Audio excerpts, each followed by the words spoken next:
For 25 years, there's been only one consistent and dominating force in the down south music scene. Big shout out to Rap-A-Lot, J Prince. Yeah, J Prince, keep doing what you're doing, nigga. Y'all niggas out there used to know what it is, man. What up? Y'all know me, Juvie the Great, saying happy birthday to Rap-A-Lot on your 25th year, man. Zero, aka the king of the ghetto, giving a shout out to Rap-A-Lot Records for 25 years of being in the rap business. Happy 25th anniversary to the Don, the man, the legend, J Prince, from your boy, Figgy Fresh, you heard me?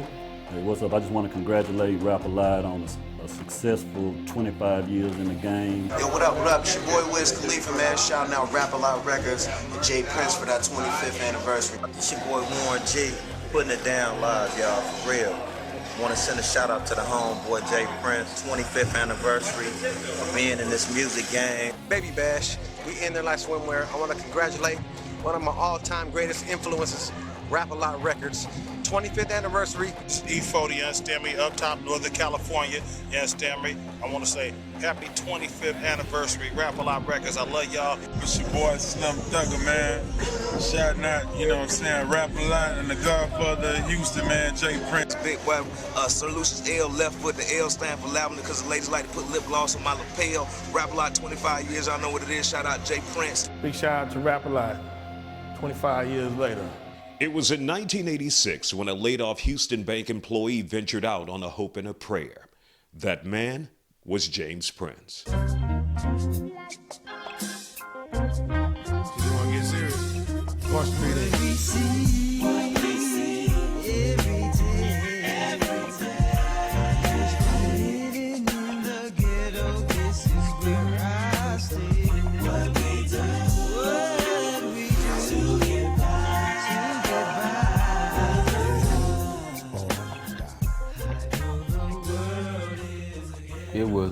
It was a heartbreaking moment. You know, it was a situation where I remember going home telling my mom I'm not going to ever work for anybody else. Prince had a dream of building an empire paved in a musical road of gold and platinum. Putting a name on that dream was easy. He called it Rap-A-Lot, an independent record label based in Houston, Texas that has won countless awards, critical acclaim, and sold millions of records. An awesome achievement by any stretch of the imagination. Oh man, it's a blessing, you know what I mean, to have survived like World War I, II, and so on. So I feel blessed. Those who know Prince best always knew he'd be a success, even if it wasn't so evident in those early days. Longtime friend Anthony Price. We was riding to school together on a moped. Nah, it's real though. Yeah, I would be on the back of the moped, we going to school. You know, I wasn't really going to school. I go to school, but I wasn't going to school. You know, and regardless of all, he always went to school, always went to class, you know what I mean? Did his work and everything. I was a guy that go to school but didn't really do much, and I wound up, you know, missing too many days, dropping out, but he still did his thing. You know, I smoked herb and this, that, and other. He never did none of that. Didn't drink, none of that. And this is my friend. You know, so that shows you somebody's character. To be that close to me and all the things I was doing, he had no part of it. Jay just said that a lot of these songs were inspired by your life. And for you to hear it, how does it make you feel? Well, I want to correct you on that. It's our life. Where you been? Well, I've been in college. Yeah. PhD, School of Hard Knocks. But the road to Rap-A-Lot was anything but easy. There were bumps, potholes, and even some wrecks along the way. James Prince was taking a tremendous chance with his own money. That's why banks don't loan money on record companies. If you go to a bank and try to get a loan for a record company, they're gonna call the police on your ass. You want to start a record company, you're gonna have to use your own money, and it's 100% risk. They started out the trunk. They started in a business that didn't want them. For one, like it was either East Coast or West Coast. It was nothing about the South. First of all, you had a genre that was frowned upon because it was considered too violent. Second of all, you had a company that was run by all African Americans. First thing hit my mind when I speak of starting is all the obstacles that existed right here in the city of Houston. And most of them was like a lot of New Yorkers, you know what I mean? New York DJs in every position that I tried to penetrate to get the artists in the South heard. You know, they was monopolizing the whole game. The DJs didn't even want to play our music. I remember actually standing over DJs saying, "You're gonna play that song before we get up out of here." I mean, I remember that. I was there. I mean, when's the last time an artist went to a club and stood over the DJ and said, "You're gonna play this record," because we understood the implications. If we get this record played, if these DJs play this record, we're gonna be heard and we're gonna blow. I think like in clubs and stuff, you know, it was hard to get a rap record played because it was all about R&B, you know, so if you played rap, it was like, oh no, the word was, oh, that shit ain't gonna last. You know, that's just a phase, you know, like a phase. Things come and go. So people were saying, other DJs that I know, but you know, I'm not gonna put them out there. They were just saying, oh man, that shit ain't gonna last. The South was, you know, it was just like we just some country boys that, you know, we really don't know what we doing. You know, we just kind of just stumbled onto this. Hip hop is not really our thing. You know, like we'll let y'all borrow it for a little while, but it's not y'all thing. Cause we country. You know, they thought we was country. You know, we wasn't really making the dance music. When clubs were only playing R&B music, black clubs only played R&B music. They didn't play no rap. That was a sin to play rap. And I mean, people like turn their nose up to rap music, playing rap music in the club. And we'd go in the club, and you know, we try to be respectful and just stare at them from a distance, you know. But he didn't play that music. We just go inside the booth and you know, give them a little encouragement. Back then, they felt like we were too country. You know, they used to laugh and make fun of our accent. On top of the industry's lackluster embrace of the mainly gangster rap label's arrival, Prince was still struggling to find that hit.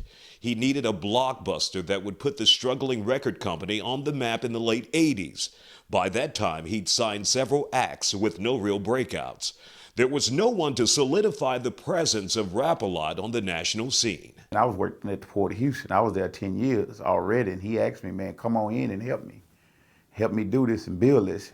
Prince brought in a longtime friend, Thomas Big Chief Randall. He's still an executive at Rap-A-Lot. He remembers a succession of artists who never cracked that musical glass ceiling. We had a group called Too Much Trouble. We had OG Style, The Convicts.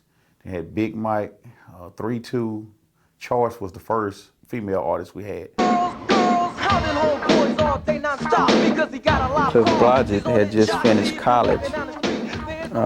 Just left Seattle, I think, from college, and he came in town and he went to some record store in Missouri City and asked him who was doing something musically locally in town, and she referred him to us. I talked to James and heard the group play, and I really was impressed with this group, and it was the original Ghetto Boys. And what I heard on the record when they played me, they had tried to cut a 12-inch, and they played the record, and it didn't sound like the same group at all.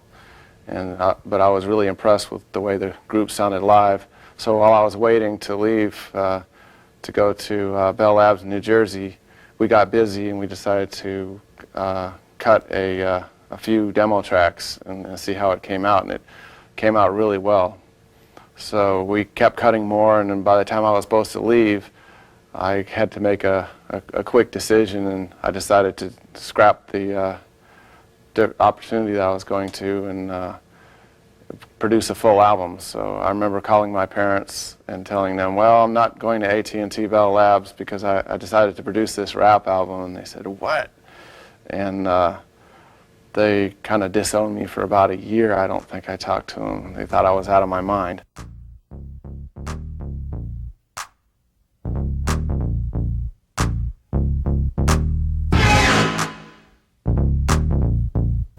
we searched for distribution, nobody wanted to deal with this type of music at the time. They felt that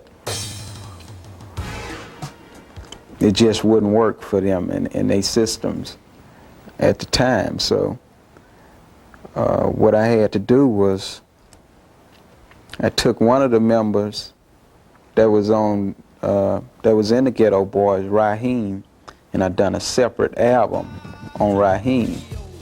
And I merged my first deal with A&M Records. I done a production deal with A&M Records with Raheem. And that went okay, but at the time A&M Records didn't know jack about rap, so they didn't do a good job with Raheem.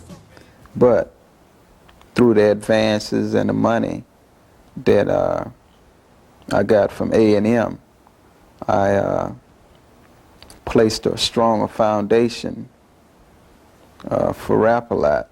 Prince focused his efforts on the original Ghetto Boys. He felt it would eventually be that act that would take Rap-A-Lot to that next level. Little did he know he was only half right.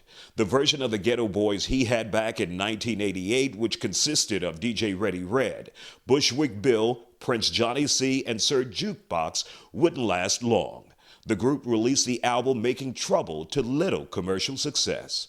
I had tried everybody's idea, all the people around me, I'm investing my money. I tried everybody's idea and it wasn't working. So I came to the conclusion with my last piece of money that I was gonna do this my way. If I'm gonna be broke, then I'm gonna go out my way. I joined the Ghetto Boys as a favor to Jay. I initially came in as a solo artist, and Jay wanted to take the existing Ghetto Boys, a group that he already had formed, he wanted to take it into a different direction. I had to do that because I had like a few members in the Ghetto Boys at the time that was,